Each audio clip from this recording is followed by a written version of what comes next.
Bago ang lahat, gusto ko nga palang bumati ng Happy 7-Eleven Day.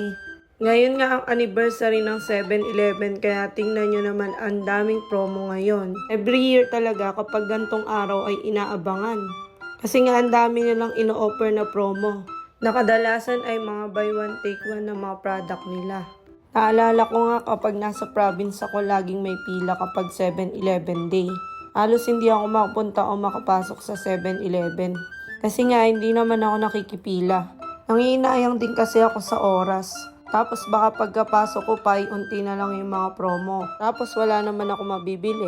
Sayang naman yung pagpila ko ng ilang oras, 'di ba? Kaya bilib ako dun sa mga tao na grabe. Nagtsatsaga talaga sila na pumila tapos sinaagahan pa nga nila. Fast forward nga, bali pagkapasok ko ay ayan, tinignan ko lang yung mga product or kung ano yung mga promo nila dito na ino-offer. Bali 12 AM pa nga lang ng mga time na to kaya tingnan nyo naman kakaunti pa lang yung tao or wala pa halos tao dito. Which is good thing kaya nakapag-video ko ng maayos. Dumaan nga lang pala ako dito after shift ko or bago ako umuwi.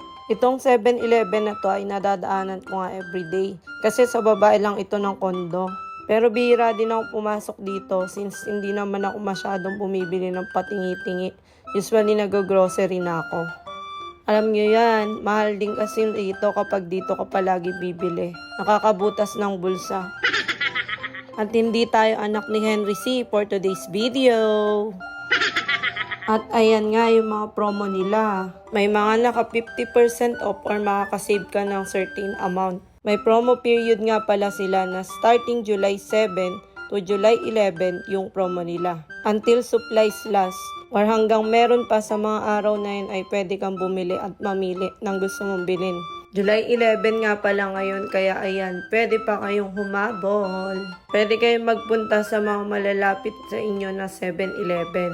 Naka-promo pa rin sila hanggang ngayon. At for sure na today ang maraming promo nilang ilalabas. Since ngayon yung anniversary talaga nila. At sure ako na ngayon ang maraming pipila. Kaya good luck! Sana ay hindi kayo maubusan at mabili nyo yung mga gusto nyong bilhin. Fast forward, ayan nga kung mapapansin nyo, nagtitingin na ako ng mga pwede kong bilhin. At napunta nga ako dito sa puro chocolate. Hindi ako sobrang hilig sa chocolate. Pero kapag kumakain ako ng kanin, gusto ko ay may matamis sa uli. Dessert ba? Ganun. Tapos ayan, mga soft drinks naman yung tinitingnan ko. Halong hindi ako mahilig dito kasi nga bawal sa akin. Umiinom lang ako nito kapag kasama sa Coke float.